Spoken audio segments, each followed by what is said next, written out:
ladies and gentlemen, welcome my fellow degenerates to the Two Schmoes Show.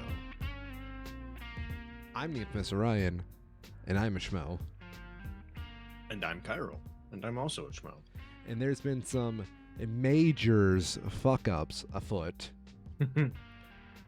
Thank you. Marvel just couldn't let DC have all the bad press. They gotta get some for themselves. You know, it's kind of refreshing to see Marvel imitate DC for once. Shoes on the other foot. Oh my god, we are going to hell. How have you been this week, Kyril?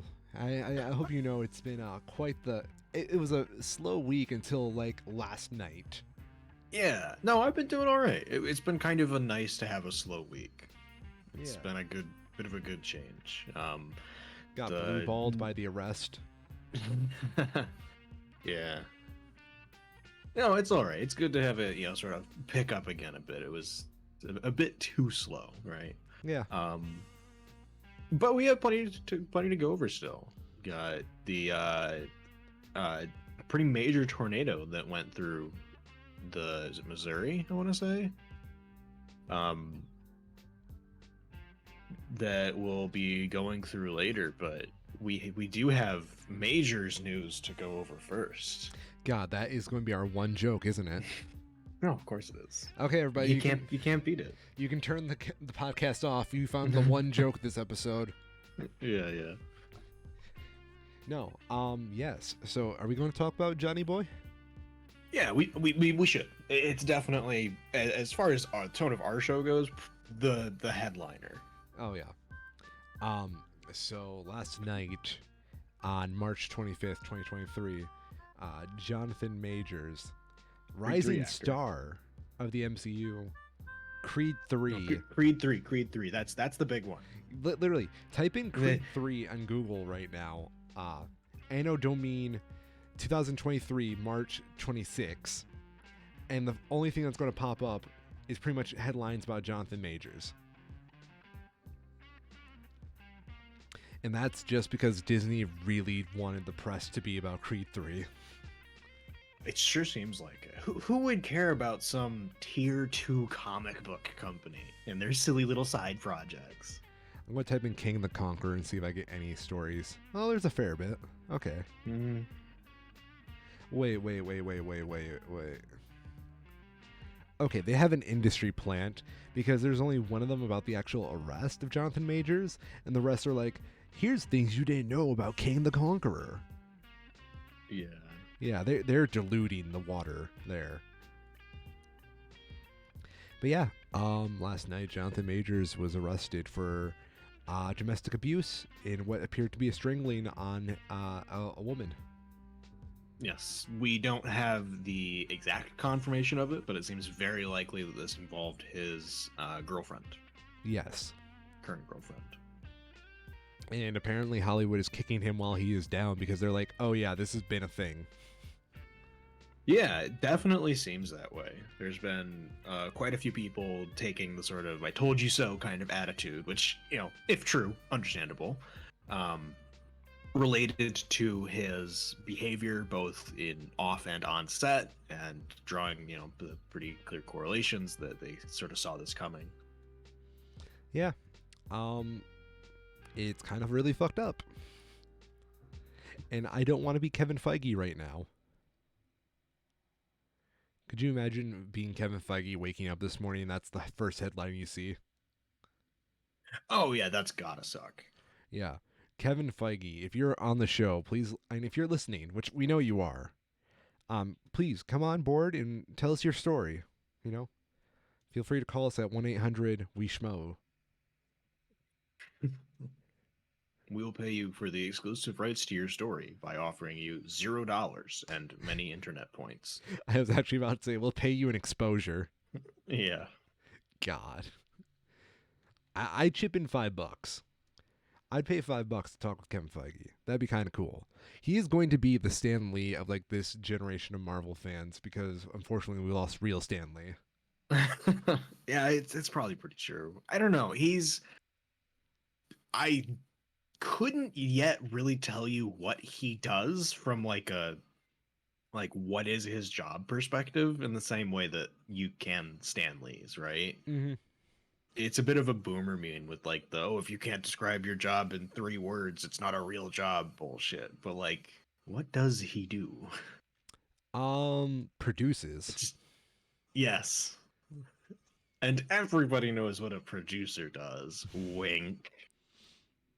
Why, yes. I mean, He as I say, he does seem to have some legitimate like influence as to tone and direction of the franchise, and it is not exaggeration to lay some of the credit for Marvel's success at his feet, but um, yeah, it is. I don't know. I find it a bit weird from a creative standpoint. I'm not sure if he could be put on the same bar as Stan Lee or really anybody because of just how much more scattered the film industry is compared to, comics, where there's a relatively singular vision. well, you can make an argument that Stan Lee probably doesn't deserve as much of the credit that he does, but, he's a nice old Mm-hmm. man, so we let him get away with it. Yeah, also true. Yes. Regardless, what do you think is going to be the future of literally the most expensive movie franchise of all time, losing its main actor for its next how many movies? Because we have the Loki TV show, which he was confirmed to be in. Yeah, let me pull it up. I'm guessing he's in the next 2 Avengers films. He's going to have to be in a couple other ones just to keep setting him up. So that's like at least, I want to say 5 movies right there. Well, 4 They have movies in a set up. TV show. So first they have. I'm just gonna go through this in the order that they have. Apparently Loki is later than I thought it was gonna be. Um, First, Secret Invasion, which is the most recent thing that's expected to start here soon. Mm-hmm. That should be completely separate. Yeah. Guardians 3, we don't really know what. No, we have an okay idea of the story. And I think it seems pretty clear that Kang won't be in that. Yeah. Echo, again, shouldn't have Kang in it. Loki is the first one that we come into problems with, where this is a summer release, and at this point, it's probably pretty well hammered down.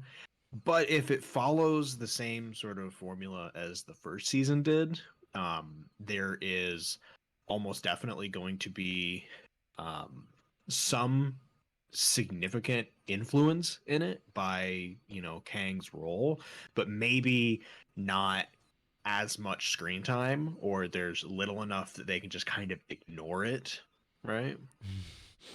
What if they Because re-edit it and he's only in that one shot they showed in Ant-Man and the Wasp? I don't know. I probably not. There's no way. Yeah. The Disney plan, it's the same thing as what DC did, right? They just ignored Ezra Miller and all the horrible shit that he was doing offset long enough that they could just release what they already have done because it is pretty much done. Mm-hmm. Ironheart probably won't be too Kang heavy. The Marvels might be, but we really don't know a whole lot about that yet. Other than it will have the 3 Marvels and apparently also Nick Fury. But of course, he is the honorary Marvel. Yes.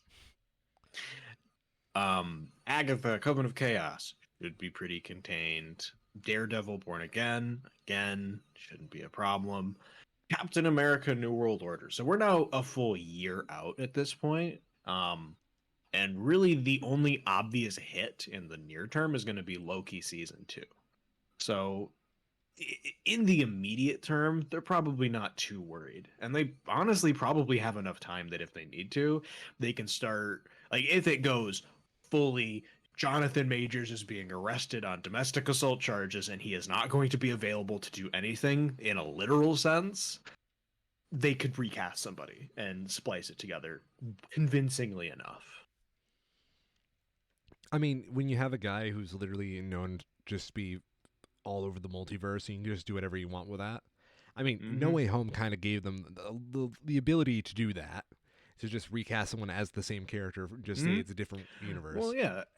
And even with the first season of Loki, we have the understanding already that every variant doesn't look exactly the same as every other variant, right? Yeah. So they could just have someone completely different come in as Kang and have some throwaway line of, like, Ant-Man's just like, wait, you're not Kang, you don't look the same. And, you have whoever Kang is just be like, really? We don't all look exactly the same. Don't be an asshole about it, kind of thing. I could totally see something like that. Yeah.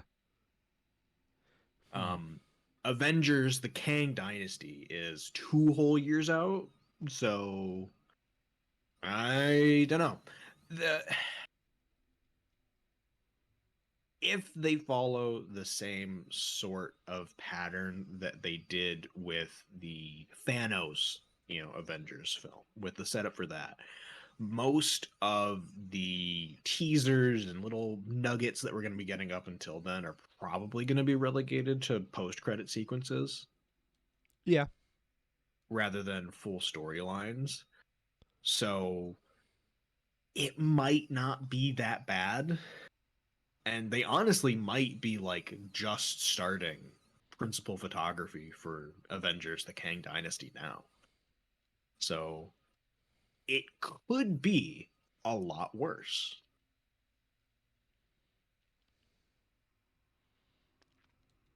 Okay. You're not wrong. It's still not good, to be clear. But I just wonder about all those contracts they already shot and signed. oh yeah. Well, I would imagine getting yourself arrested for a felony tends to void some of those. I would hope so. Or put some very particularly worded clauses into effect.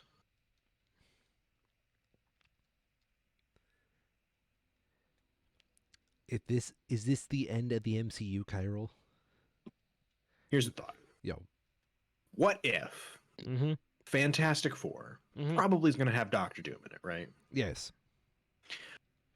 What if they have Doctor Doom turn out to be a Kang variant and they use that as the opportunity to leverage the new Kang, whoever they recast for it, in the run up to the Avengers movie that follows it? Okay. Okay. I'm just curious. I don't know. I think that they're if they have, the creative chops, and I think it's fairly safe to say that they have the potential at Marvel to do it. They could turn this around in a favorable way. Um, best case scenario, they don't need to. They can just keep Jonathan Majors, and it turns out this whole thing was uh, a domestic incident that wasn't as bad as the initial reports seemed, that got out of hand, and problems were made, mistakes were made, but is ultimately, in terms of, criminal activities, relatively uneventful. Yeah. That's the best case scenario. It's pretty unlikely, but there's still a chance. Yeah. It sure doesn't sound good right now. It really doesn't, and I am afraid for the future of the MCU. Not because I'm looking forward to all this stuff they originally had planned with Jonathan Majors. I was like going to go on a Jonathan Majors binge because I really wanted to see what he was capable of as an actor.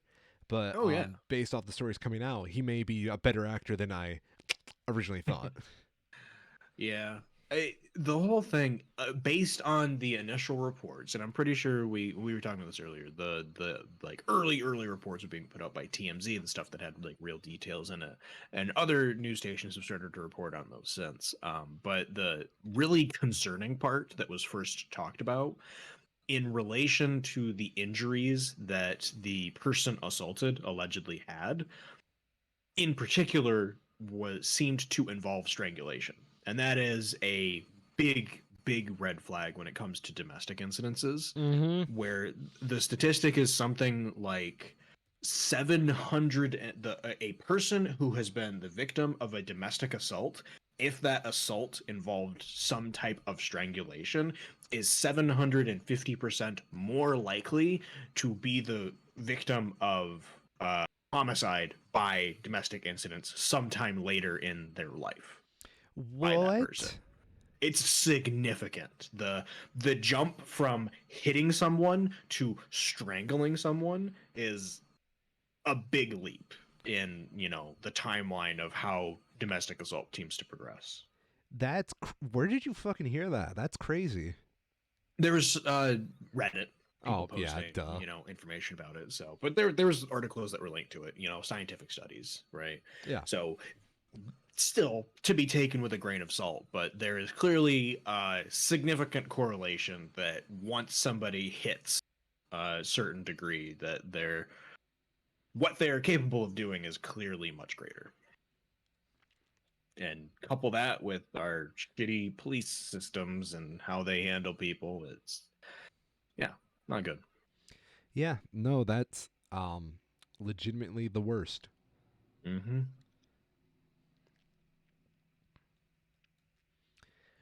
I hope that the victim, or whoever was, kind of went through the hell of last night, Yes. can find some kind of solace. Mm-hmm. And I'm actually pretty glad that their names haven't been like drugged through the mud yet. Yeah. I Yeah. also noticed that. I was like skimming these articles, like, oh, is it someone notable? And they just don't say, which, is good. That's kind of how it should be, right? Yeah. I mean, imagine if that was like a fellow movie star from the hit film Creed 3, now in theaters, Right. according to our Disney overlords.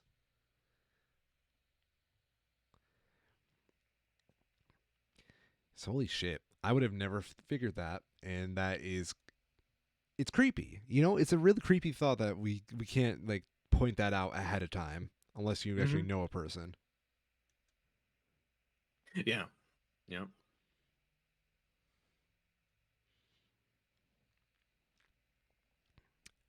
I So was gonna on make. I had to catch myself. I was very tempted to make a joke in poor taste. That's the real hard part about doing these segments, isn't it? Yeah.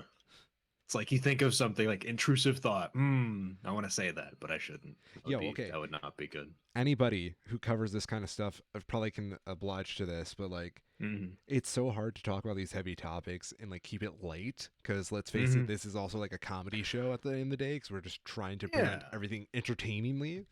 But it's Right. You also want to be like, entertaining, and domestic assault is generally not entertaining, but you also feel obligated to talk about it because it's important. it is the ethics of journalism, because this is the kind of stuff you do need to talk about.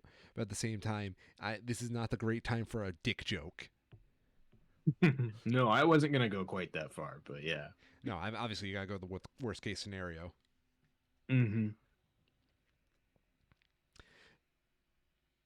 Well, no matter what happens, ladies and gentlemen, just know that we will be here to report on the Mm-hmm. majors news.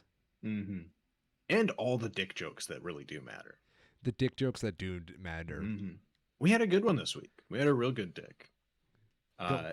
Elon Musk I can do it. has put a $20 billion value on Twitter. Let me see if I can actually. I honestly, I didn't open the link because I don't care, but I am really curious where this comes from.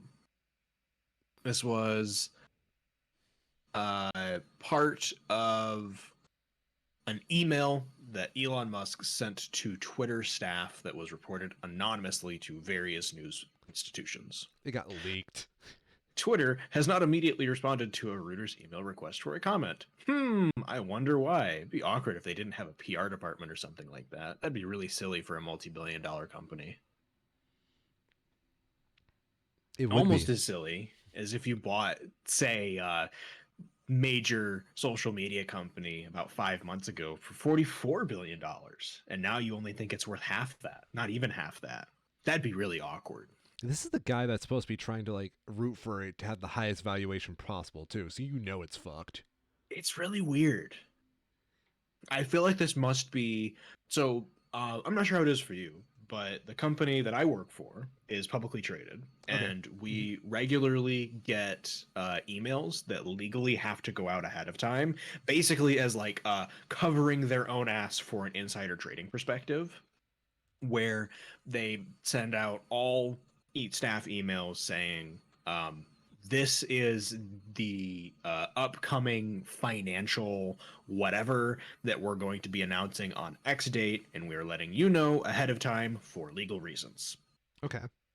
I would not be surprised if this was part of a similar vein where Twitter has an upcoming conference where, or just any sort of, general financial meeting coming up that'll be a public event, probably early next week, given the timing of all of this, where they are going to be presenting a valuation of their company. And as part of legal disclosures for that, they had to tell their own employees ahead of time to basically prevent any, put a stop to any risks of insider trading, right? Mhm. If, you were planning on selling some shares, tough shit. You can't now. Mine's a weird case because like we are owned by a publicly traded company, but us ourselves aren't really supposed to have a stock. We're Okay. reciprocal insurance, meaning that all of our Mm, premiums go back to funding claims and making sure that we keep the lights on. interesting. Okay. That makes Yeah. sense. Yeah. So like it's really interesting how all of our stuff works because like let me put it this way. So if your zip code fucking has a whole bunch of claims go up on it, bad news Hmm. for you if you're part of a reciprocal insurance company, your policies will start going up in premium because your zip code Hmm. is bad, and we have to factor in the fact that you're more likely to get into an accident there, so you have to start paying for the accidents of everybody else in your zip code as well. Interesting. Yeah, it can work really well for some people, and that's why we do pretty well, Hmm. all things considered. But Well, yeah, I'd everyone, imagine the opposite is true, where if there aren't instances in your zip code, your premiums could also go down. So I've seen cases where like this little old lady moved from like Los Angeles, which you got to know Hmm. Los Angeles probably is not the best Oh place yeah, for car rates. And then I she, think it's probably one of the worst. I'd yeah, imagine. so she started moving. I think she switched states. No, she didn't switch states. Mainly to like the other side of California. Her Hmm. premiums went down $500. Wow, Yeah, wild. I believe it though. California is really big. dude, we're not even like we. California is also like not profitable. No, no, it's not. Yeah. Those damn politicians writing laws to protect consumers. How dare they? How dare they? What are they going to do? Introduce no fault laws? They're probably going to start selling insulin for $25 a pop. Oh, Those monsters. don't they think about the poor CEO that wants to buy a Cayman Island? A whole Cayman Island just for himself. I think he deserved it as a little treat. As just a treat. Just a As a treat. treat, you CEOs can have a Cayman Island. Okay. Yeah. He wants to be able to hunt people on there, dude. He wants to reenact his favorite short story, The Most Dangerous Game. Maybe you heard of Yeah, it? yeah. Yeah, yeah. And you too, ladies and gentlemen, with the donation of a couple dollars a day, can help that CEO hunt people on his Cayman Island. Damn. But yeah, that does strike me as what's going on with Twitter right now in terms of insider trading. Hmm. I wouldn't be surprised. It's got to be a shit show. What's their stock looking like? Oh wait, no, it's all owned by Elon, so it's probably not publicly traded anymore, is there? I believe he only owns the majority, not all of it. I don't know. It says on So CNBC he, that Twitter's delisted. I guess that. Hmm. Yeah, this is weird. Yeah, well, I guess that makes sense because he did buy all of it.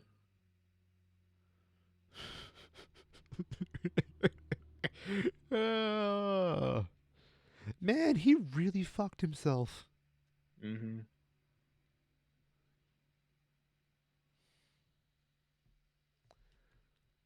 Where is? Can I do? Does this work? 5? Wait, is that 5 minutes? I don't want fucking. Oh my god. What's up? Fucking stock websites are deranged. Aren't they?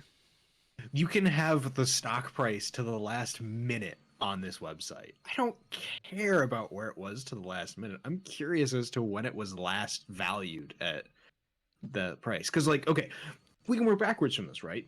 Elon paid $44 billion back in November Mhm. for Twitter at a price that was about $54 per share. So if it's now worth 20 billion, we can do 44 divide 20, and then that's 2.2. So we can do 54 divide 2.2 for an approximate share price of about $25. The last time Twitter was worth less than $25 was about 2018. So he has set the company back in 6 months, less than 6 months, nearly 6 years. Damn. That's impressive. I've never heard of anything like that being possible. So let's think back 6 years ago, right? Mm-hmm. Mm-hmm. That would have been, Like 2018-ish. yeah. So we were still being 2017, college. 2018. Mm-hmm. God, our show is old. Yeah. Fuck. I'm just having a midlife crisis here. No worries, ladies and gentlemen. Mm-hmm. Yeah. You know, technically that should be good for them though, because that was pre-pandemic. Everything was better pre-pandemic. Mm-hmm. They didn't get too hit too hard during the pandemic, and they, like most tech companies, got a bit of a boost. Yeah. And I guess ironically, we haven't gotten to see Twitter fall as a result of that boon coming off, like we have with Google and Meta and Facebook, with all the layoffs they've had to do. They had the leg up by just mismanaging the shit out of their company instead.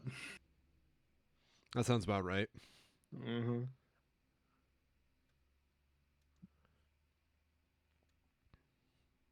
What else do we have? Oh yeah, speaking of mismanaging, um, hilariously, I don't know why the original Reddit post that I was trying to read of this has since been removed. So I'm gonna see if I can skim through the comments here and find somebody that linked the article. But there was reporting coming out that Russia has recruited Steven Seagal to teach martial arts to its soldiers. Now this is a bad move. It depends on whose side you're on. Okay, you're right. You're right. You're right. Okay. Russia, this is the greatest tactical decision you have ever made. Yes. Can we just like I want to pull up Steven Seagal because it's been a while since we made fun of him. Yeah. Have you seen the what's it called? It was a Milwaukee police training video that was mostly comedic in tone when it was released, but it was something about like protecting yourself from edged weapons. Okay. It's made the rounds because it's pretty ridiculous, but it talks about the risk that somebody with a knife actually poses, and from the perspective of a police officer, with regard to, if somebody has a knife and is trying to stab you, how long does it take for you to unholster your weapon compared to the time it will take them to rush and stab you, is the idea. JonTron did a really good parody of it, showing how quick you can actually like draw a gun and shoot somebody if they have, say, a knife. And I'm just imagining Steven Seagal going over to Russia, training all of these soldiers on Aikido, and then, it's still a war, so they're all using guns, of course, because of course they are. What I don't understand is why the Russian military sees Aikido as like their big like trump card here. Because quite frankly, Aikido's not going to do them shit. No, and it's really just wasting time in training they don't need. Wait, what's the martial art Putin knows? Oh, who knows? He wrote a book He on it. he did write a book, didn't he? Yeah. Let's see here. Putin. Judo, apparently. Okay, judo and aikido are. I'm going to shut up before I make a fool of myself. He's had his black belt revoked. As she should. by the International Taekwondo Organization. Great. Love it. Okay, let's see here. I want to make sure I'm doing my research so I don't spread misinformation on martial arts. Mm. Yeah, I have a feeling this is probably more or less fluff and not the reality of it. Because, for one, the types of recruits that Russia has been getting lately aren't the highest caliber. You know, we had the Wagner military group making the rounds a lot because so many of their soldiers were, former convicts basically fighting for a chance at a reduced prison sentence, Yeah.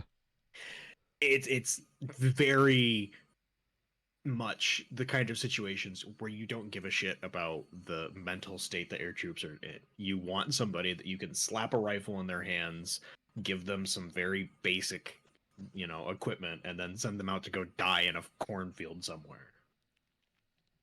Or I guess it'd be a wheat field in Ukraine. Yeah, it's Wheatfield, dude. Be Yeah. culturally sensitive, man. Yeah, I'm trying. Yeah. It's okay. We're There's getting just so much fucking corn out here. I It has hate corn rotted my so brain. much. Literally least favorite food of my life. If Yeah. if I went my whole life without eating corn, save for a couple like select Mexican dishes, probably would be a Yeah. happier life.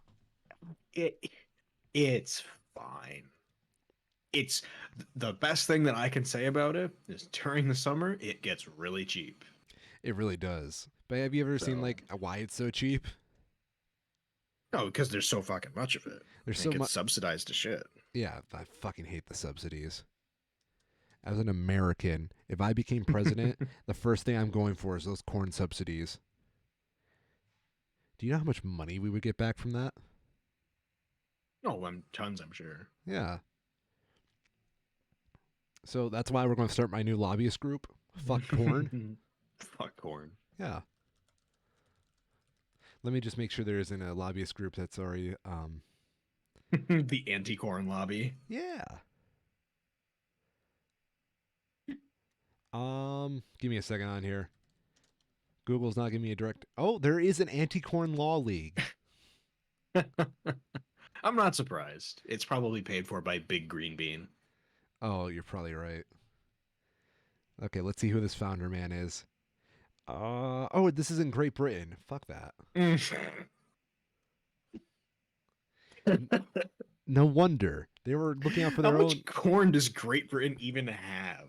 Probably negative corn. Like, seriously. It's not ideal climate for corn growing. Wait, there's a Routers article from 2015, right? U.S. Mhm. big corn going after sugar. Old faux sugar with new lobbying tactic. My two favorite subsidies fighting each other. Good. Fight. Sugar cane's getting out of control. Dude, which would you rather have go away? Sugar subsidies or corn subsidies? And probably sugar. Sugar is I probably don't the know. most we could It's do for just- like healing this nation. Maybe, I don't know. I don't really think that any of the subsidies are like number one problems. I mean, they're it's not. just kind of but whatever. I don't think they're huge problems, but I definitely think for like the health and getting our life Mhm. expectancy back up, they probably should be addressed. Yeah. From like an economic perspective, I have to imagine sugar is easier to export. But Yeah. at the same time, it's also very easy to grow in other climates, right? Particularly further south than us. Mhm. So, I don't know. It's a mixed bag. Did you see that U.S. life expectancy has gone down dramatically? Yeah, I believe it. Yeah, it's like 71. Thanks, COVID. Yeah, fuck. I can't wait to die at 60. Yeah, okay, here's the NPR article on this. I'm going to send it via tweet because that's where I found it. It's in my saved tweets. Sure. It compares us to the rest of the mainly developed world, Mhm. comparable countries by economic prosperity, and they're all like 62.4 years. We're seeing it like 76. Yeah, I saw this. Yeah. Go us. Yeah. And look at that. You can see the 2020 like jump down there. Mm-hmm. Damn. Well, and this has honestly been a trend for quite a while. Yeah. Yeah, it's not great. No, it's not. Oh well. It is a weird metric to have. Comparable country average. What's next on our list? I wanted to talk a bit about the recent, because we talked last week about the actions in the Michigan state legislature, but I wanted to briefly go over some of the specifics of the right to work and prevailing wage laws that have officially been signed by Governor Whitmer and are now law here in Michigan. Hell yeah. Because they are intentionally confusing and not the easiest to understand after you do even just get like a clear definition for what the hell it is. I'm going to tell my boss I don't have the right to work anymore. Yeah. Would you know that's not what it means? Nunny. So, right to work is specifically related to. I wish there was like a pro-choice equivalent word to describe it by, something easier to understand, because it is a complete misnomer. The idea is that the current laws that were passed make it so that if a group of workers undergoes collective bargaining with their employer and they come to an agreement, dues can be collected by all members of that or all employees of that employer that would be part of that union that is formed. Prior to this, if there was a union and they were bargaining for additional rights from their employer, and that part of those, being in a union has dues that are required, you as an individual could choose to opt out of paying those dues. And presumably, being a non-union member would then be differently covered by the, bargaining that goes on.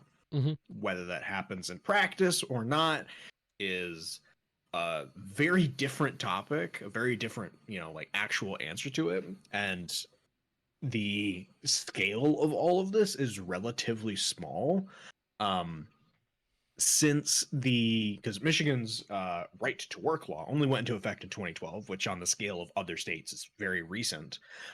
Only 46,000 private sector workers that were covered by a collective bargaining agreement were not dues paying union members.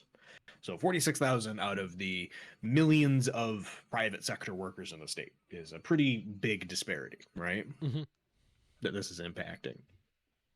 The idea of this, though, is to encourage and promote the formation of new unions, because if you're trying to form a union, part of that formation requires the collection of dues to support the work that you're doing.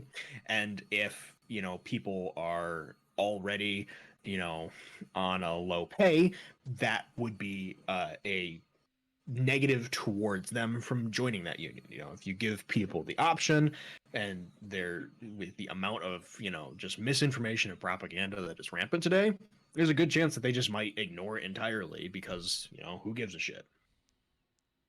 So they should put more power back towards the people trying to form unions, the people who have unions currently, to allow them to more effectively bargain with their employers for better pay and better rights. That's good for the workers' perspective.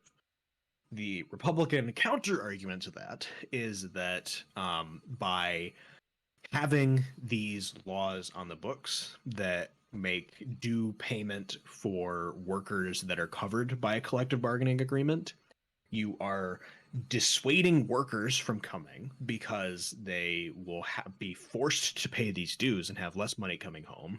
Never mind the fact that they are making more money up front in the first place. And that it will discourage businesses from coming here because you have a stronger union presence. Never mind that over the past many decades, people and companies have been fleeing from Michigan like the plague regardless. The other part of this is a prevailing wage law, which is the idea. This one is a much easier to understand. Private companies working on public projects have to pay a minimum wage to their workers regardless of union status. Okay. So this is an idea to make sure that public works projects are paying the people who work on them a fair wage. What's a fair wage? That would be it is written into it. I could probably look it up. Oh, I was just being a fucking memer, but But it's like it's the same idea as like, the poverty line, right? It's yeah. a fixed limit. Interesting, interesting. So what you're saying, Mr. Kyril, is that unions can now make sure they get properly funded and not taken advantage of by propaganda when employees are just starting out? That's the hope. Oh shit. But companies good. Companies make jobs. Why are you mean to the companies?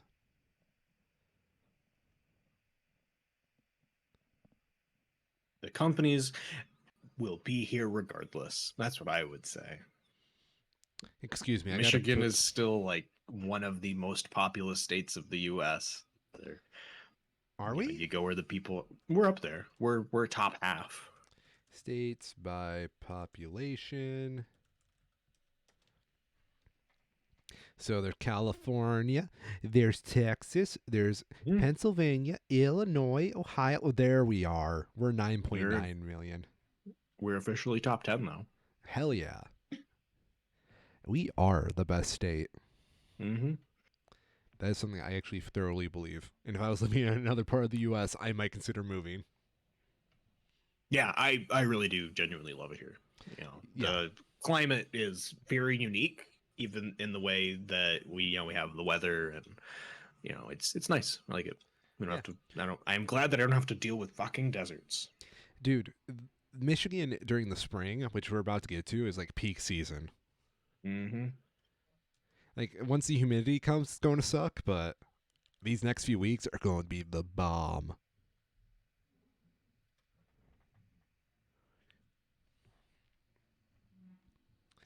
But sorry, I'm going to do more of those counterpoints. But Mr. Kyril, my union dues are going to be, misappropriated by people who are too up their own ass. There are means to work around that, and regardless, union jobs pay much better than non-union jobs. But Mr. Kyril, sorry, I gotta go first lick my boot to get my answer. What my question? Okay, I got done licking the boot. Wow. What? These are actually really good rates. What do you mean? I gotta see if I gotta understand this real quick. Let me see here. Okay. I have the state of Michigan official rates for Allegan County. Okay. Let me see if I can find something a little less specialized, because these are all pretty specialized positions. I'm going to do it for my county too. Yeah, I can actually send you the here. This has the link to all the different county PDFs. Oh shit! Thanks, brah. Mm-hmm. This isn't the most up to date, but the gist of this is that it requires private companies working on public work projects to follow these rates as they work. Holy shit! Yeah. The first one, to be clear, I'm pretty sure is Boilermaker, which is very specific, but it is still like not that far off from the rest. Damn, I'm in the wrong line of work. Yeah, you just have to destroy your body for 40 years. Man, being in my 60s is going to be great, but man, my wallet's going to be mad at me. Yeah. Isn't that kind of fucked up too? You're basically just paying by destroying your body. Yeah, it is. It is unfortunate. And this is why, for the very long time, pensions were so commonplace, because you knew the work you were doing was putting an inherent timeline on how long you could work. So if you had a pension and you worked for someplace for 20 years, yeah, at the end of that 20 years, you might not be able to actually work anymore, but you knew you had a damn good pension, so it was, relatively fine. You knew you wouldn't go hungry. Yeah. Damn. Support class. But no, we So went. here we go. Class D laborer, concrete specialist, but no cement finisher available. Troweling, finishing, screeding, patching, cutting, curing, the cast, place or precast concrete by any and all methods. The lowest for that rate is $33 per hour. $33 per hour. Yes. I almost. I'm not going to say what I make compared to that, but that's interesting to me. Oh yeah, it's more than I make. Yeah, it's more than I make, but I also thought it wouldn't be as close to what I make. Yeah. Well, here we go. This is, I guess, the sort of floor for it. Class D laborer landscape. Inexperienced landscape laborer individual who has worked less than 90 calendar days. It's $15 an hour. If you work more than 90 calendar days, it automatically goes up to $24 an hour. That's quite the jump. It's big. And I think that's mostly just to prevent people from, it's to encourage people to stay with the company longer, right? You know, or if you're just hiring someone for a very temporary project, you don't have to pay them as much. That makes a lot of sense too. Mm-hmm. Yeah, there's good rates in construction for sure.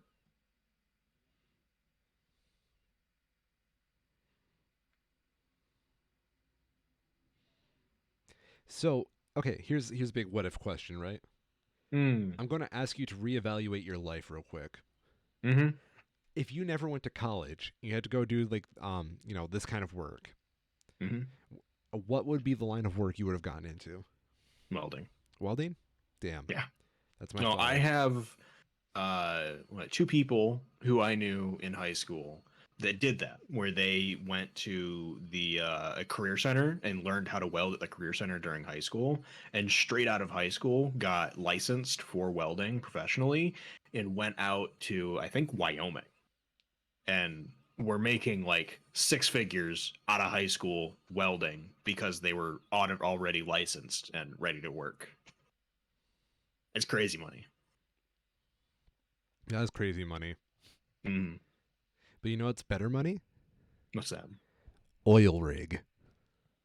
Well, no, so I mean that is what they were doing, right? Yeah. They were welding oil lines. So yes, it's very much in the same vein. But I feel like welding is much less likely to kill you. That's why I'm going to do it. God, that's fucked up. I'm going to retract that.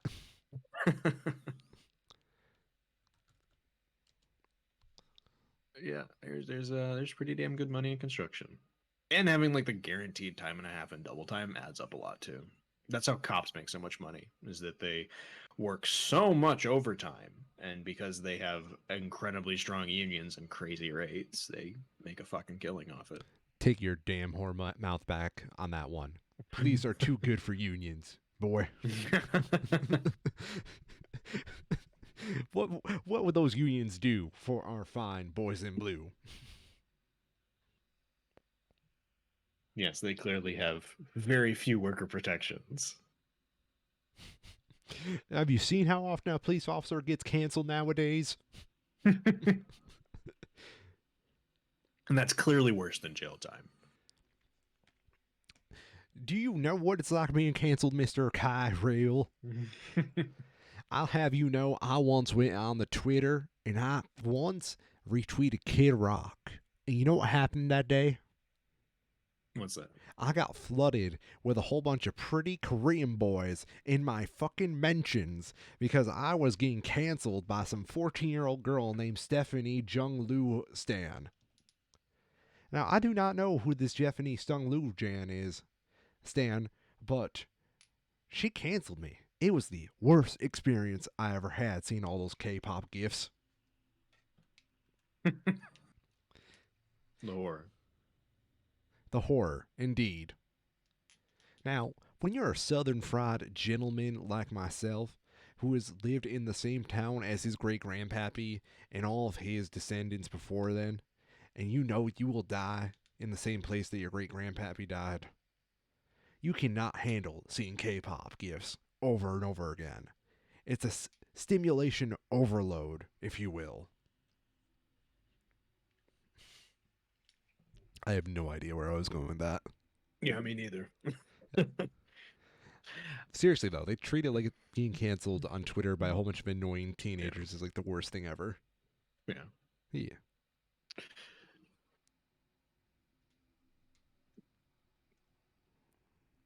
In other news, Yo, Chad has officially nationalized the assets of oil giant Exxon within their country. the Chad versus the Virgin Nixon. Yeah. Actually, some really interesting details about this that I found now. Okay. Apparently, this has been part of a very long dispute that the nation of Chad has had with Exxon that started more than 6 years ago. Um, but 6 years ago, Chad levied a fine against Exxon equal to all of their exports from the country since 2003, equivalent to $74 billion. This was a result of Exxon refusing to pay the 2% royalty that the nation had agreed to with them, insisting that it was only 8.2% royalty. Exxon then tried to sell their business within Chad to another company called Savannah. And in particular, this ran afoul of the sale of their drilling permits, which, under the terms of the agreement that Chad had with Exxon, they do not have a legal allowance to sell the permits in the first place.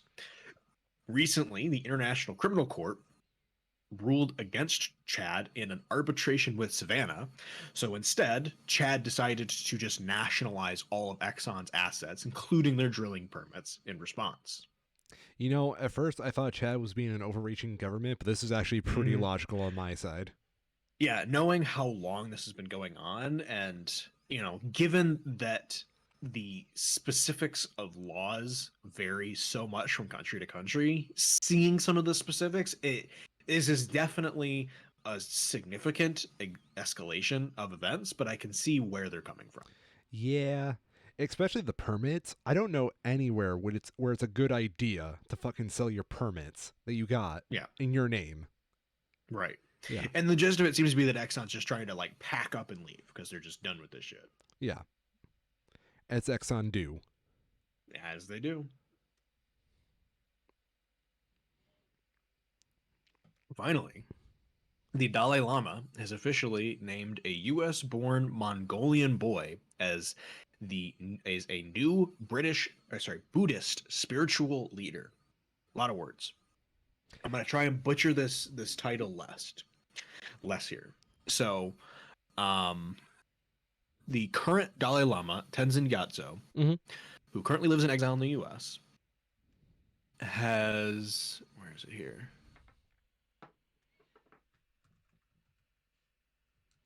Recognized, I don't know if they actually say, an 8-year-old boy. I think they have his name in here. Um, as the 10th Kalka Jitsun Dampa Rinpoche, who is the third highest rated ranking spiritual leader in Tibetan Buddhism. As part of this, the Dalai Lama traveled to Dharamshala in the Indian state of Himachal Pradesh to do the ceremony, but both the Dalai Lama and this Mongolian boy are presumably now well outside of anywhere the Chinese government could try to disappear them from, which is good. Because the last time this happened, back in 1995, when the second rated ranking member of the Tibetan Buddhists passed away, the Dalai Lama named, I believe, a 5-year-old boy at the time to be the predecessor of the Panchen Lama. And that child and his family were abducted by the Chinese government, never to be seen again. God, So that's so this is, scary. it really is. This is really, it's clearly, I'm sure that they would say that no, this is truly the next reincarnation of this member of the Tibetan Buddhist religion. But it is also clever making sure that this is a U.S. citizen that they are naming as part of this if China tries to get involved again. And the current Dalai Lama has said in the past that if he were to be on the brink of death without a named replacement, it would be likely that he would simply just leave the position open indefinitely, and he would choose not to be reincarnated, which is certainly an interesting choice, to really, poke out the eyes of the Chinese government trying to shut him down. That is pretty interesting, all things considered.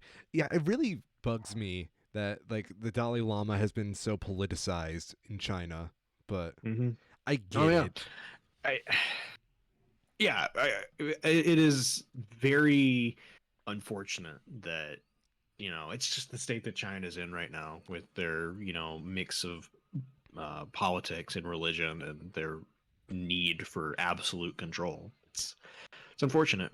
I'm not saying this to be funny. I'm saying this because I'm an ignorant white boy. But is there actual religion in China at this point still, or There is. okay? It is just very strictly controlled. That's what I would think because I know about the Muslim concentration camps, which Yeah. yeah, I was just pretty much under the impression that anything that fits out the ordinary is automatically re-educated. Right, and it largely is. Yeah. I could be very wrong with this, but I'm currently under the impression that the prevailing religion of people in China is a variant of Buddhism. And that Okay. is part of the reason why they have such an interest in who becomes the successor to Tibetan Buddhism, because it is still, even if they don't really recognize it, it is technically the head of that religion, and that religion has, a pretty significant following within their people. So if they can make sure somebody who is favorable to their government takes over the head of it, that would be, favorable for them in terms of, long-term control. You're right. You're right. I, Yeah. I totally get the political, like, Yeah. need to make sure you have that control. It's just What is the very religion of China? tragic. Most popular are currently Buddhism, Taoism, Islam, as well as variants of Christianity, both Catholic and Protestant. Chinese citizens technically have freedom of religious belief, though in practice, we have seen how that is not the case. Interestingly, apparently atheist is projected to be one of the top religions in China in the near future. That doesn't surprise me Or at all. maybe not quite atheist, but non-religious would be a more accurate way of putting it. That sounds a lot better. Mm-hmm. I don't know. Surprising number of Protestant majority areas. Wow, I would not have guessed that. What is up with Protestantism like being the big one? Um, Well, I might get some heat for this, yeah. but Catholicism kind of sucks What when you about start to look at it. Eastern Orthodoxy? I just think that one hasn't really taken off much, and it could also be it's kind of like a mixture, right? It Mm. incorporates some more of the Judaic elements more so than the full Christian stuff, but it's a mixed bag for sure. I see how it is. The guy with the Slavic name over here, seeing how it is, how everybody feels about Eastern Orthodoxy. Mm-hmm.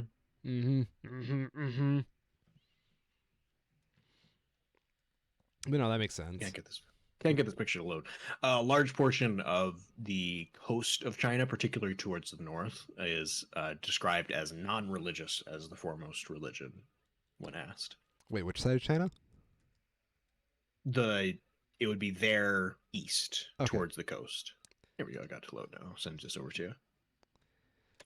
I wonder why geographically that side. Oh shit. Okay. Mm-hmm. Huh. I would imagine it has to do because Taoist is, if I'm going back to like fucking high school civics and shit here, is based on the traditional religion of China that was based in their large city centers, which I believe are more concentrated in the south. So you have the sort of regional areas of the Himalayas, where like the Tibetan Buddhism comes from, where it is predominantly Buddhist. You have the Muslim parts of China that stretch towards the Middle East, which, kind of makes sense there. And then the Taoist area is sort of like the traditional central hub of China, if I'm remembering right. I could be completely wrong because it's been a very long time since I've looked at this in any detail. But I believe that is broadly the idea of it. That makes sense. So then you have like these large areas to the north that would have been like traditional, farming areas, right? Yeah. That there's just no one particular religion that really caught on because it's, relatively rural and spread out historically. It's such a weird state that we have with China where it's like it's got such a cool, rich history, but then you also have the Chinese government as it is right now. Hmm. Yeah, and there's it's a mixed bag, right? Because Yeah. they relatively, in terms of the diversity of the religions, they clearly do allow uh under like a broad concept a large number of religious concepts to be practiced and expressed within their country, but they do crack down very hard on particular sects Mm. and religious affiliated groups that speak out against the Chinese government. We've seen that, like you mentioned, with the Uyghur Muslims. Yes. That specific subgroup has been brutally cracked down upon in recent years. Tragically. Mm-hmm. No, it's fucked up. Shout out to Disney's Milan. When's Mongolia 2 gonna drop? I feel like it's a ripe time for it. Mongolia 2. Yeah. Make them remake the Great Wall or pay the price for not. Is the Great Wall like in shambles at the moment or Well, no, but it's like 1,000 years old. yeah. You know, kudos, you're right. You're absolutely right. That wall needs some updates. Mm-hmm. It needs escalators. Probably has escalators at this point, honestly. Do you think so? It's very touristy, yeah. Oh Like shit. not everywhere, but like the ends of it in particular are large tourist destinations. I wouldn't be too surprised if they had stuff like that to make it easier to get to. So then we need a gift shop. I They probably do. Let me look this up real quick. Great Wall of China gift shop. Son of a bitch. They have it I believe so. on an eBay store. Oh, Great Wall Souvenir Shop in Jiyugan. Yeah, that's what I'm seeing as well. To be sure, even if there's not an official one, people are industrious and will make that industry if people want to buy trinkets. Oh my god. Hell yeah. I want a piece of the Great Wall to take home. I believe that is illegal now and pretty strictly enforced. Darn. God. This is the episode where we get banned in China. Yeah. Honestly, looking at these pictures, it's a cool thing, right? I guess the main thing with the Great Wall is how long it is. Yeah, it's great for a reason. It's not that big though, tall height wise. Like it's big enough, when you're protecting yourself from people on horseback, but feels relatively easy to, break it in like a proper siege. But I guess that was the original idea, right? It wasn't, a proper siege that they were trying to defend from. It was, raiders from Mongolia ravaging farmlands. So they just need like a physical, the modern day equivalent of a good fence to just be a deterrent. Could you imagine being a Mongolian guy? You have no idea about the wall and the existence, and you're out there like raiding with your homies, and you start seeing like this giant fuck all wall. It's like, what the fuck? When did they put that up? Where the fuck did they get this stone? Oh man, they must have been so pissed. Would be very funny. Man. Thankfully, they had Matt Damon to ease the blow, though. What? Was he in a movie like that? Yeah.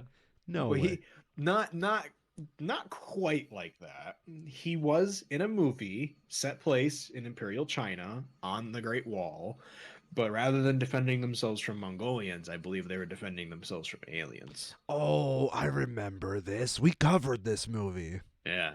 It didn't do well. Well, shocking. Who would have guessed?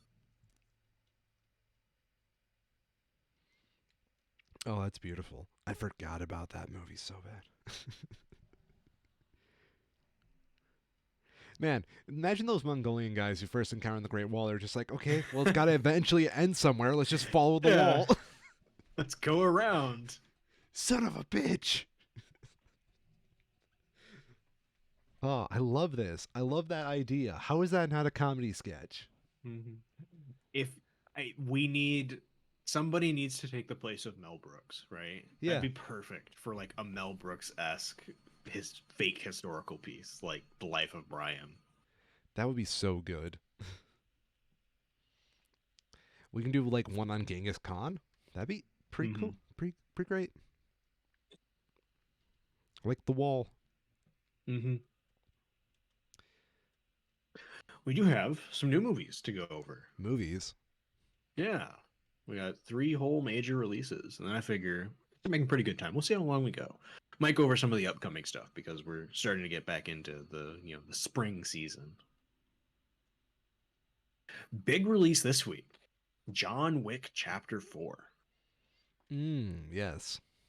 It is doing very well. I'm not surprised.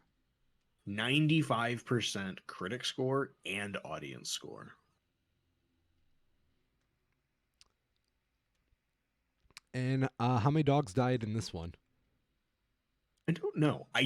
Eh, having actually seen the movies now, only one dog died, Oh, okay. and it was very sad. And he did get a new dog.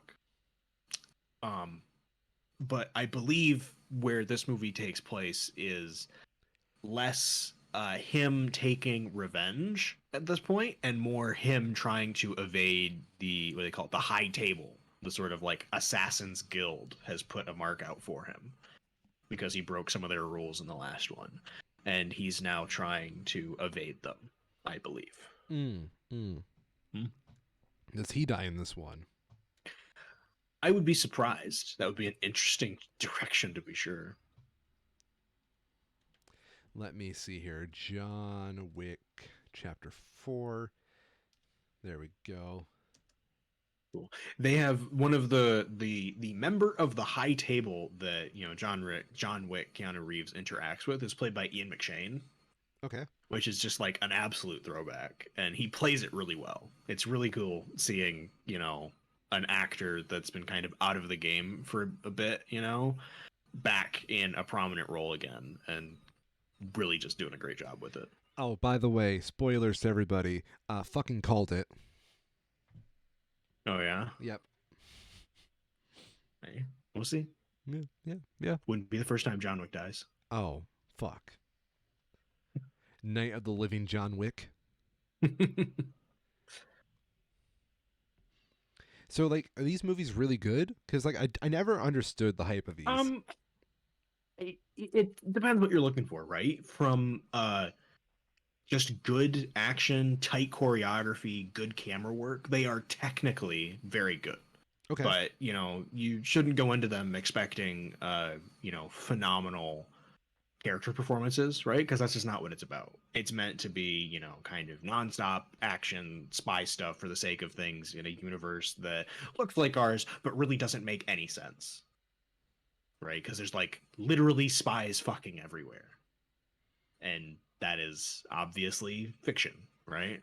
So it's a bit silly in its universe how like every fifth person is trying to kill John Wick, but it is very entertaining just seeing Keanu Reeves do these, really tightly choreographed stunt work, and that's the appeal of it. What It's is kind of the same reason like the Mission Impossible movies exist, where you're not really caring about the plot as much as what ridiculous stunt has Tom Cruise done now to almost kill himself. what is your opinion on good old Keanu Reeves as an actor? I actually recently just watched Point Blank, which was the film that he did back in the 90s with Gary Busey and What? Patrick Swayze. Okay, go on. And it's interesting because he's very clearly improved as an actor, but he's also just been kind of doing his Keanu Reeves thing for a while, and he just kind of owns it and he does a good job with it. I respect that, honestly.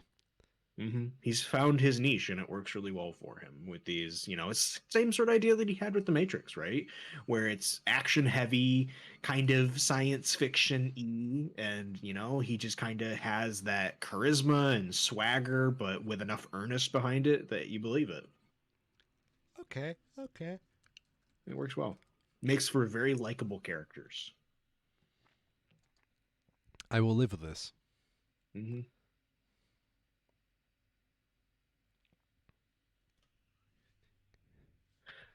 Uh, Also, yeah. coming out technically not this weekend, it's already out now, but doing its major release last week and this week. Shazam! Fury of the Gods. Oh shit! Yeah, we forgot about that one. Yeah, I kind of just skipped over it. Um, this is, of course, the sequel to Shazam, but this one does like an ensemble thing, I guess. I don't know much about this, honestly. I don't know either, to be honest. I remember seeing trailers. Yeah. There do be trailers for this. The big thing that I was seeing is that Lucy fucking Liu. What the fuck? Lucy Liu's back? I I don't know. I can't find her in the cast listing, but the person on the left here is it not going to copy image? Okay, no, it's just being slow. Looks wildly similar. Mm-hmm. That is Lucy Liu. Okay. Wow. I really enjoy. They have Helen Mirren and Lucy Liu added to the cast in this one, which is like pretty cool. I don't know. I'd be almost tempted to see it at some point just for that, because the idea of Helen Mirren and Lucy Liu being Shazam-esque fucking superheroes sounds hilarious. That does sound actually pretty funny. Oh, wait. So in that picture I sent you, the other person is Helen Mirren, I guess. Is it? Yeah. Okay, so I should probably tell you this right now.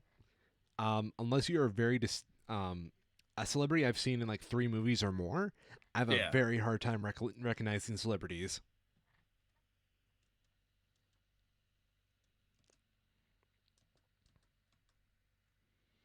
I'll be honest. Skimming through the pictures they have here, I'm getting big Eternals vibes, and in not a good way. Go on, tell me. So we have our band of variously primary colored super folk. Oh no. We have the bad guys that use pretty generic looking sci-fi stone and metal armor and have magic-y powers that are very obvious to see. I don't know. They got a Heimdall looking dude. Heimdall's Thor, though. Oh no, sorry. It's not. It is actually not the actor who plays Heimdall. It is the actor who plays. Oh my god. I'm just gonna click on his name and it'll pull it up. In the first Guardians movie, the second in command guy that dies in the third act. Rowan the Executioner? I don't know. Horath. Horath. He's got a big metal thing sticking out of his head that gets ripped out. I'll find a picture. You'll be like, oh yeah. I hope so. I'm really fucking lost at this point. This guy. That guy? That guy. Oh, that guy. Hi, that guy. He's in it apparently. Okay, I do not recognize him at all. Oh really? Like I know that's from Guardians, but unless yeah. you he is like the second in command of Executioner guy, and he gets killed very unceremoniously by Drax. So I should probably tell you this right now. I've only seen Guardians once. And that is how it's best seen, in my opinion. Yeah. Good point. That's how a lot of the Marvel movies are best seen. They're very good, but you start to see through the problems they have if you look too close.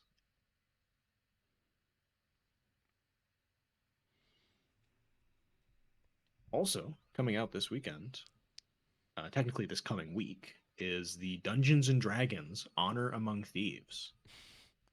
And it is very surprisingly, apparently, pretty good. That's pretty badass. Yeah. It's cool. We had The Last of Us, doing really well, and we have Dungeons and Dragons, which is pretty closely in the same realm as, the video game movie kind of thing. It was cool to see it doing well. You know what I found out the other day? What's up? Um, I found out that there is an Avatar: The Last Airbender RPG Dungeons and Dragons like style game, like for I tabletop role believe playing. it. Yeah. That's the kind of thing where if you look closely at any franchise, you can find a D&D for it, a D&D campaign. I mean, if you're just good at the mechanics of D&D, you can technically homebrew anything, but you're right. Mm-hmm. Yeah. Hmm. I'm going to try searching for a really random one. Cowboy Bebop. Oh, for sure. I think I know someone who's bought it. Really? I kind of, it sounds very familiar. Oh my Yeah. god, there was a Kickstarter for it. Yeah.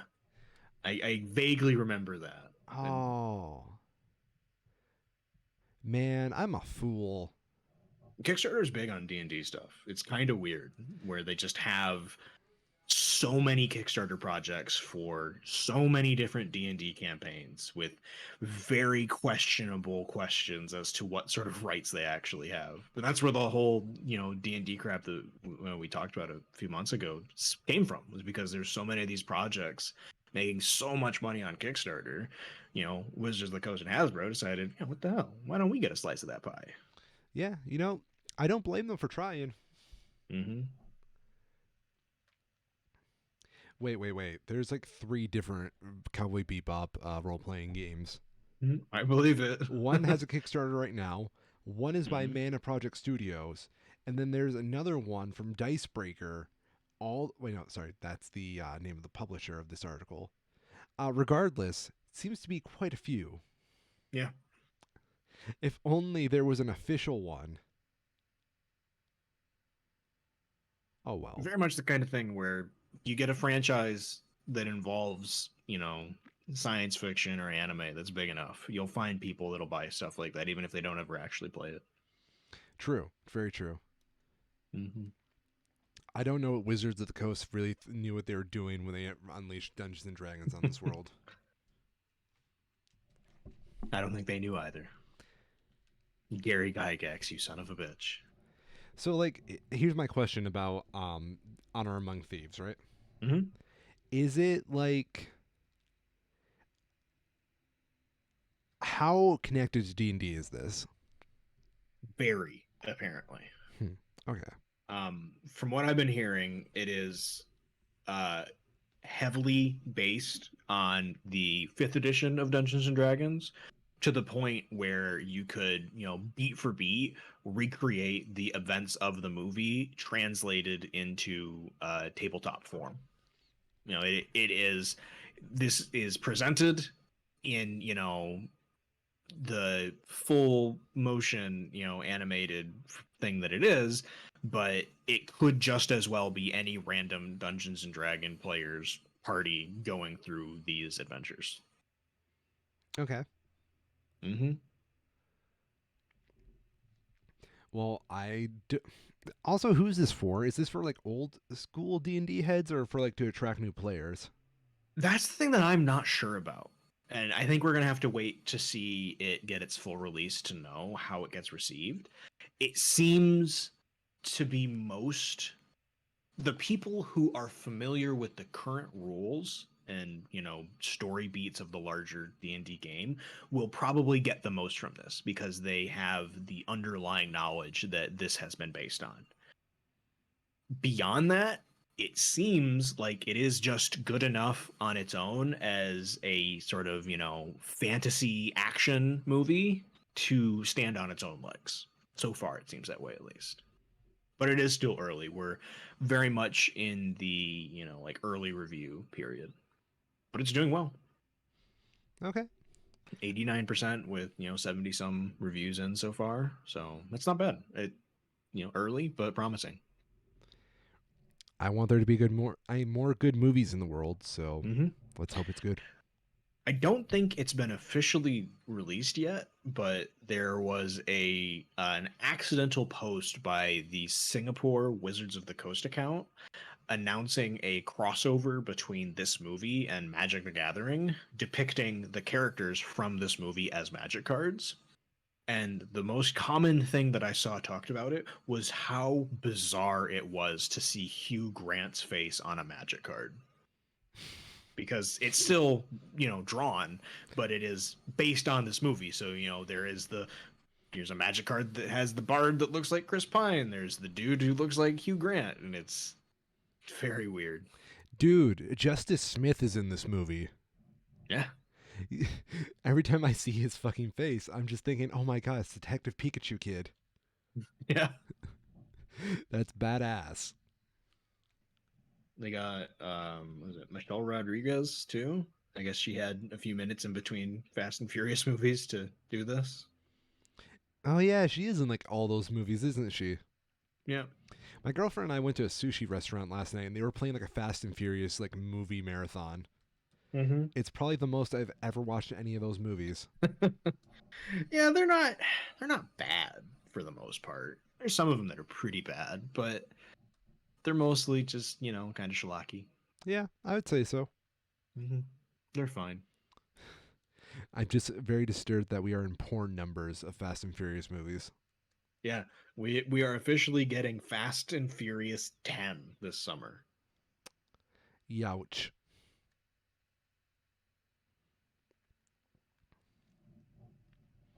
Oh, sorry. And this is only part one of the Fast and Furious 10. Because what other franchise needed a two-part film series than Fast and Furious? I'm done. I'm done. I. It's very ridiculous.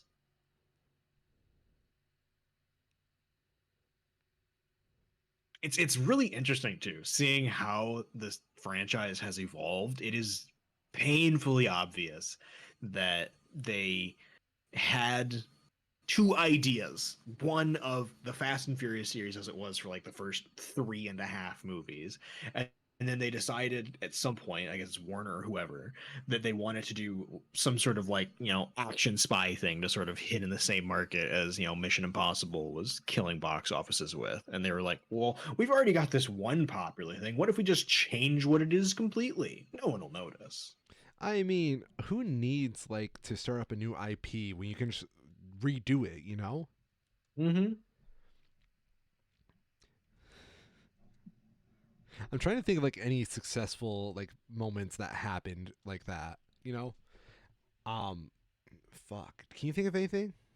I feel like there has to be some examples of like that actually working. Of what? Of an IP dropping what it is completely and starting something new and it becomes more successful that way. Oh, well, I feel like there's probably a ton of examples in TV more so, where there's been a major tonal shift between seasons that people have latched onto a lot more. Okay.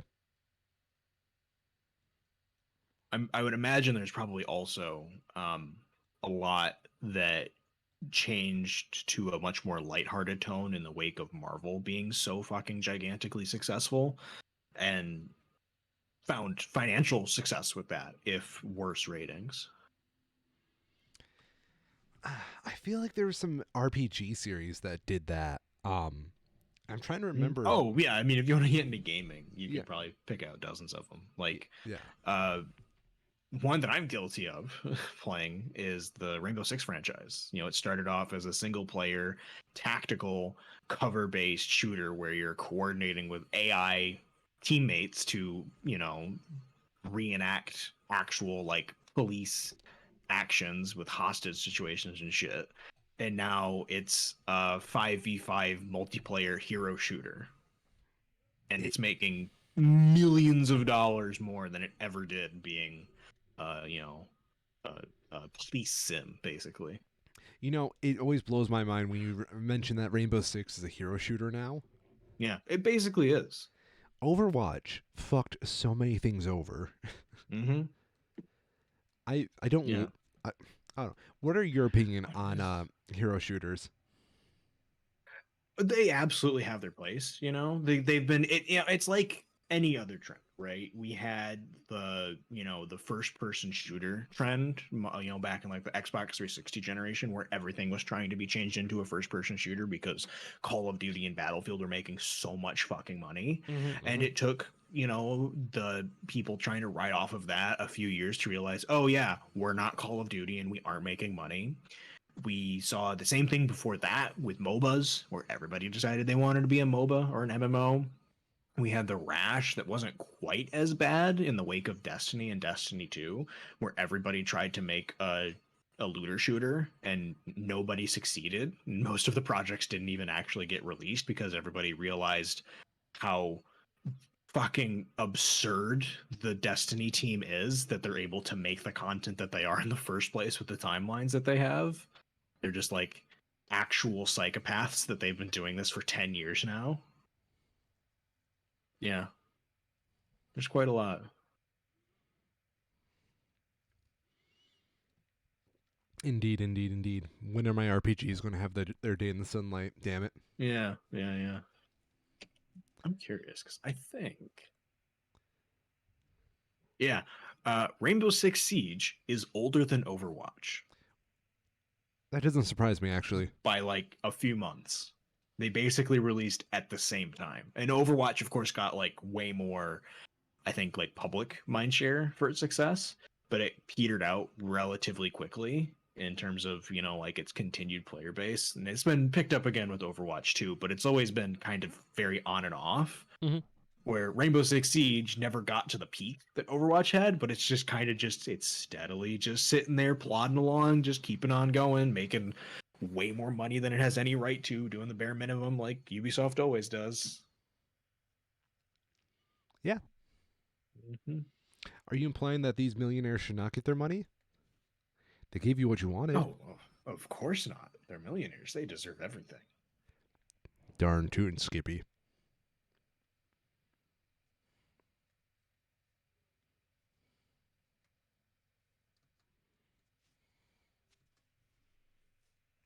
Something I wanted to mention because I haven't seen it talked about at all, and I'm not surprised that it's not being talked about given how it's being promoted. But William Osman, along with Michael Reeves and that whole crowd, are doing a convention this year What? out in California. Yeah, they're calling it. God, I can't even remember what the name of it is because they're advertising it so poorly. Oh, what the hell is it called?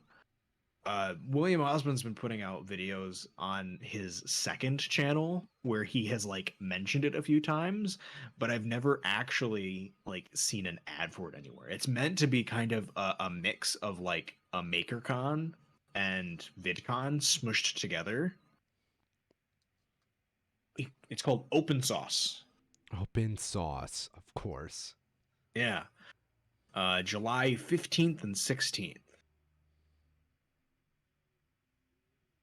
And it's got a huge number of people who are going to be there. Mostly people in like the makerspace, Backyard Scientist, Mark Rober, Alan Pan, a huge number of other people, plus more that's going to be announced. But yeah, they're just like kind of fumbling it a bit. And it's really unfortunate because it seems really cool. It's just, it's in fucking San Francisco. So I can't go to it, of course. But it seems really cool. Yeah, I also cannot go because I'm a poor Mm-hmm. boy. Yeah. I have other plans. Yeah. I'm kind of shocked Michael Reeves, of all people, is hosting something like that. They made a YouTube channel for it that has no videos, no anything listed for it, and 104 subscribers. But yeah, but that's the thing. Like, I am like personally, I'm subscribed to probably a dozen people on this list of people who are going to be there in July, and I haven't seen a single one of them say a single word about it on any of their main channels. The only mention I've seen of it is on William Osman's second channel, where it is literally him fucking around with a backhoe in a red Among Us suit. Like, that is the caliber of content, and that's the only place I've seen it mentioned.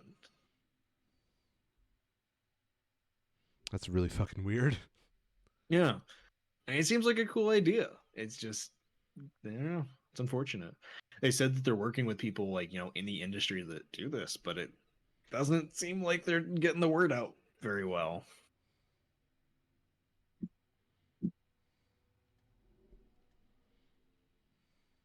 So, coming up next week, we're gonna have something big to talk about. Oh no, what? The Super Mario Bros. Movie's coming out. Next week?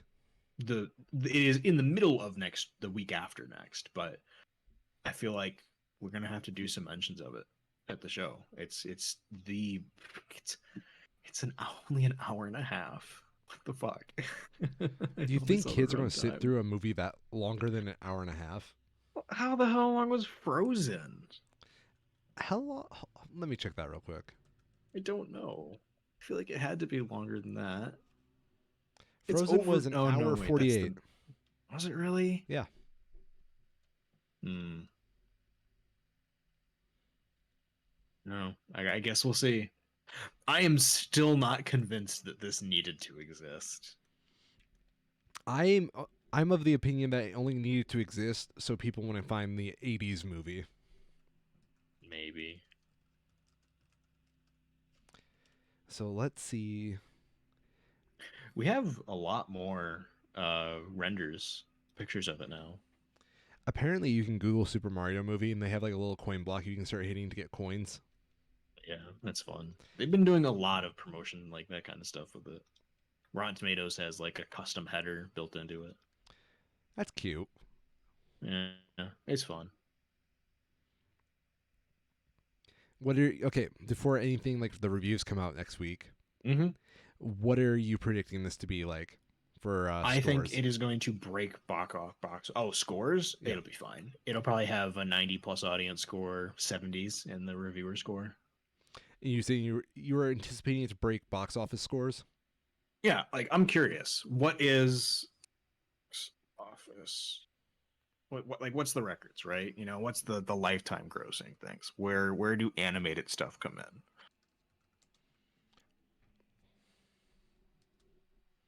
Frozen 2 had 1.4 billion.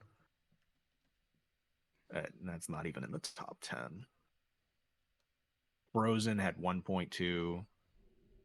Incredibles 2 had 1.2. I wouldn't be surprised if this gets right on the edge of a billion. That puts it in Despicable Me 2 range, original Lion King area, Jungle Book. That's my guess. That seems actually pretty reasonable. Yeah, I think it's going to be very big and make a shitload of money. More than enough that they'll probably do like at least two more, and they'll be sequentially worse and worse every time. I don't know because Nintendo actually bought their own animation studio. They're probably not going to work with Illumination again. If they do that, then that actually would be pretty cool. But Wouldn't that be hilarious? I'd be all right with it. I would much rather see Nintendo do their own shit than have to get the Minion people to do it for them. I'm still weirded out the fact that we have the Minion people doing that. Mm-hmm. Apparently, there's a bunch more trailers. I should probably. I wonder, do we know what Chris Pratt sounds like yet? Here and there.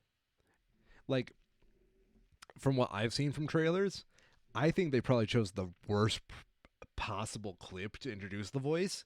Because, like, other than that, it's, like, fine. It's nothing amazing like fucking Charlie Day as Luigi. That's just perfect.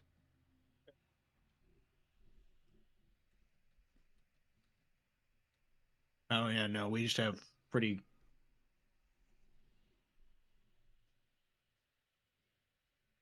We lost him. No, sorry, I'm skimming through the trailer now. Oh. I'm Yeah, compared to if that's the ironic thing, right? Compared to literally everyone else cast for this movie, Chris Pratt is like clearly the weakest rung on the ladder. And that's such a shame. Yeah. It's like it's fine, but everyone else is doing really well. Why did they have to settle for fine? Why couldn't they like cast a real Italian? I mean, not even that. Like just not fucking Chris Pratt. That too.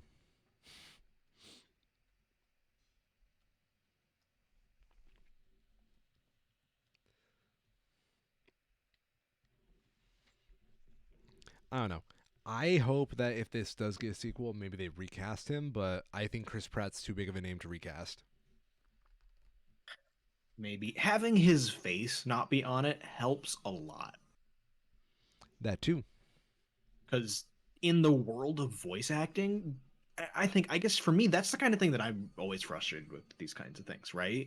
There's so many incredibly talented voice actors that have made their careers doing things like this, where this would be like the peak of their career would be like Nintendo's doing the Mario movie and you get to be one of the characters in it. And then they just go and get Chris Pratt and Anya Taylor-Joy and Charlie Day and Jack Black. And Charlie Day and Jack Black are phenomenal at it, but they are foremost traditional actors, and the realms of voice acting and traditional acting pretty rarely cross. I agree. Until it's a shame. I would I love to see traditional voice actors to get more visibility for something like this than Chris Pratt. I agree. I don't think we were ever going to get a Charles Martinet led movie because that sounds just annoying after a while. Yeah. Yeah. Well, I mean, yeah, yes and no. I agree that it was probably unlikely, and depending on who was actually working at it, I could see them just like writing it off outright from the start. And of course, they want Chris Pratt's name on it to sell tickets because people will go just for that. Of course. But Charles Martinet is a voice actor. He doesn't have to do, the full game Mario voice the whole damn time, right? You got me there. I succeed. I succeed. You've won that argument by a lot. I didn't think that through. I don't think it's wrong, right? Because it's not wrong to make that initial assumption because the vast majority of people have only heard Charles Martinet do one voice. Yeah. So it's easy to think that, oh, that's just his voice. Well, But, Mhm. Mhm. it's, yeah. I don't Yeah. think of it like as the only voice he can do because obviously he did the dragons in Skyrim. It's just like Mm-hmm. I find it very hard to like have a serious Mario voice with that same dialect or anything like that. Because obviously the main voice is cartoony as all hell. Um, so if you have something like this where it's trying to be more dramatic for the sake of a movie, I think it would enter an uncanny valley situation. It could. That's I would put that onto the writers and directors to write a script that makes sense for the character. You're right. You don't have to have Mario waxing lyrical. It's Mario. I will pay Charles Martinet a good sum of money to fucking start reading some Shakespeare soliloquies in the Mario voice. Yeah. One of the best things about the Luigi's Mansion game is how much uh they're able to convey with very little real dialogue, Like Luigi doesn't say a whole lot, but you can very clearly tell what he's thinking, where his, mental state is, and it works really well. And I would have almost preferred something like that. I think you can do a lot with good voice actors conveying emotion just as much as dialogue, and especially in something like this. You don't need it to be dialogue heavy to get your story across. No, I agree, especially with characters like this who are very obviously inspired by more classic animation. Mm-hmm. They do have designs that are very iconic and very expressive that you can get away with a lot less. Mm-hmm.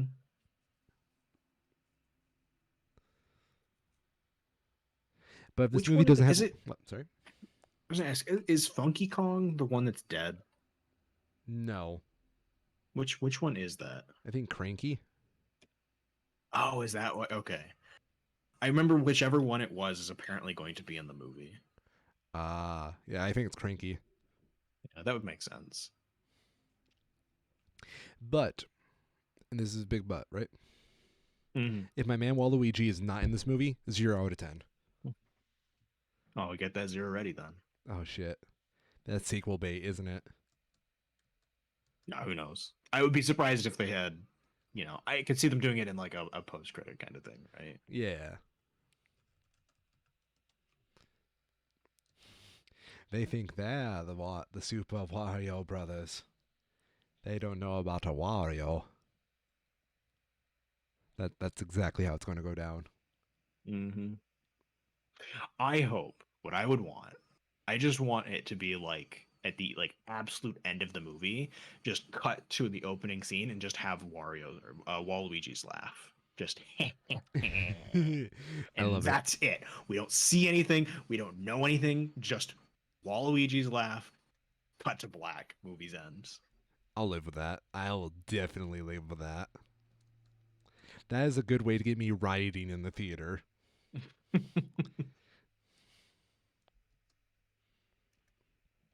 Do we have anything else for the show today? That's all I have. Beautiful. Because I look forward to our Waluigi overlords. It's inevitable. Yes. I'm the Miss Orion, and give me your Waluigis, ladies and gentlemen. I'm Kyril, and I've been a schmo. And this has been the Two Schmoes Show.